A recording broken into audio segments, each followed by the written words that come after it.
సకల కళలకు అధినాయకుడు ఆ భగవంతుడు. అన్నీ తానే అయి అందర్నీ చూసుకుంటాడు. శ్రీ సోమేశ్వర జనార్దన స్వామి రూపంలో శివుడు తన భార్య శ్రీ రాజరాజేశ్వరి అమ్మవారితో కలిసి కొలువయ్యున్నాడు. ఆ ఆలయం ఇప్పుడు పంచారామ క్షేత్రాల్లో ప్రసిద్ధిగాంచింది. ఇంతకీ ఆ ఆలయం ఎక్కడ ఉంది? ఆలయ విశిష్టత ఏంటి?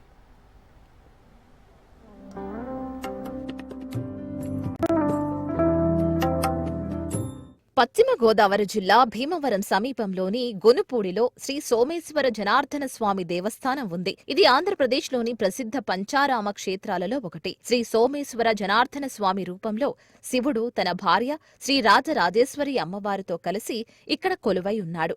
4వ శతాబ్దం చాణుక్యులు కాలంలో నిర్మించిన ఈ దేవాలయం ఎంతో ప్రసిద్ధిగాంచిన క్షేత్రం. ఈ క్షేత్రంలో ఆ శివుణ్ణి చంద్రుడు ప్రతిష్ఠించినట్లు పురాణాలు చెబుతున్నాయి. కాబట్టి చంద్రుని పేరున దీనిని సోమేశ్వర క్షేత్రం అని పిలుస్తారు.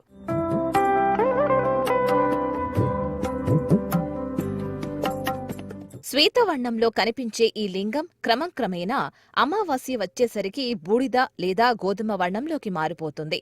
తిరిగి పౌర్ణమి వచ్చేసరికి యథాతథంగా శ్వేతవర్ణంలో కనిపిస్తుంది. ఈ దేవాలయంలోని లింగం చంద్రునిచే ప్రతిష్ఠించిన చంద్రశిల కనుక ఈ మార్పులు కలుగుతాయని పండితులు చెబుతున్నారు. అలాగే ఆలయం ముందున్న కోనేరు గట్టున రాతి స్తంభంపై ఒక నందీశ్వరుని విగ్రహం ఉంటుంది. ఈ నందీశ్వరుని నుంచి చూస్తే శివాలయంలోని లింగాకారం కనిపించడం ఇక్కడి ప్రత్యేకత.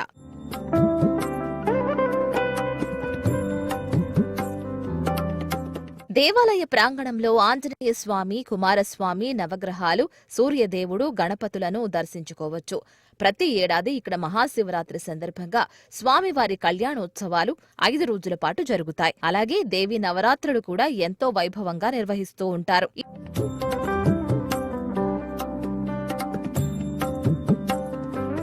ఈ ఆలయాన్ని 4వ శతాబ్దంలో చాణుక్య భీమరాజు నిర్మించాడు. శివలింగాన్ని చంద్రుడు ప్రతిష్ఠించాడు. అందుకే ఆలయానికి సోమరామ అని పేరు పెట్టారు. సంస్కృత పదం సోమ అంటే చంద్రుడు అని అర్థం.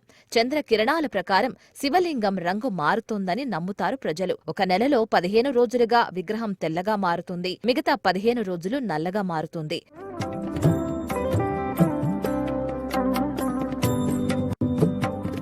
మరోవైపు అన్నపూర్ణాదేవి ఆలయం గర్భగృహం పైన ఉంది. ఇది ఈ ఆలయం యొక్క ప్రత్యేక నిర్మాణం. ఇది శివుడు తన తలపై గంగాదేవిని పట్టుకున్న వాస్తవాన్ని పోలి ఉంటుంది. గర్భగృహానికి దక్షిణంగా ఆదిలక్ష్మీదేవి కనిపిస్తుంది. ఈ ఆలయానికి తూర్పు వైపున చంద్రకుండం అని కూడా పిలువబడే పుష్కరిణి చెరువు ఉంది. అలాగే ఈ ఆలయంలో కోటేశ్వర స్వామి లింగం, సోమేశ్వర స్వామి లింగం అనే 2 శివలింగాలు ఉన్నాయి. శాప విముక్తి కోసం ఇంద్రుడు కోటేశ్వర స్వామి లింగాన్ని, సోమేశ్వర స్వామి లింగాన్ని చంద్రుడు ప్రతిష్ఠించారు.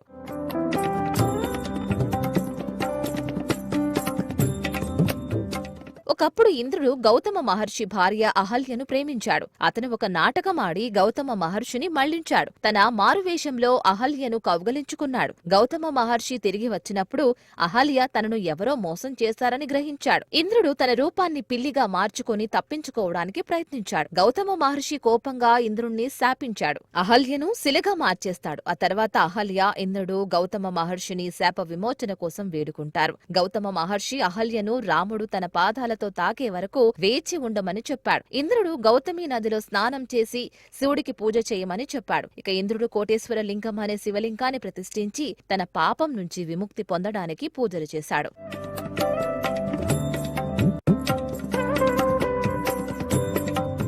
సోముడు తన గురువు భార్య తారను ప్రేమించాడు. తన తప్పు కారణంగా సోముడు తన ముఖంలో ఛాయను కోల్పోయాడు. తన తప్పును గ్రహించి విష్ణువును శాప విమోచన కోసం ప్రార్థించాడు. విష్ణువు సంతోషించి గౌతమి నదిలో స్నానం చేసి శివలింగాన్ని ప్రతిష్ఠించి పాపం నుంచి విముక్తి పొందడానికి పూజ చెయ్యమని చెప్పాడు. చంద్రుడు స్నానం చేసి రాజరాజేశ్వరి దేవితో శివలింగాన్ని ప్రతిష్ఠించాడు. సోముడు శివలింగాన్ని ప్రతిష్ఠించి పాప విముక్తి పొందినందున దీనికి ఛాయా సోమేశ్వర స్వామి లింగం అని పేరు పెట్టారు.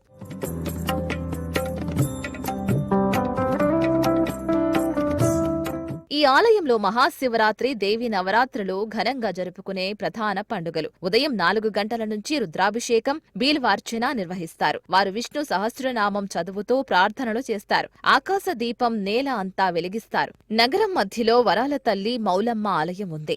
ఈ విగ్రహం 8 అడుగుల ఎత్తు ఉంటుంది. ప్రతి శుక్రవారం ఈ ఆలయంలో ప్రత్యేక పూజలు నిర్వహిస్తారు. ప్రతి సంవత్సరం మహాశివరాత్రి పండుగ సందర్భంగా గొప్ప ఉత్సవాలు జరుగుతాయి.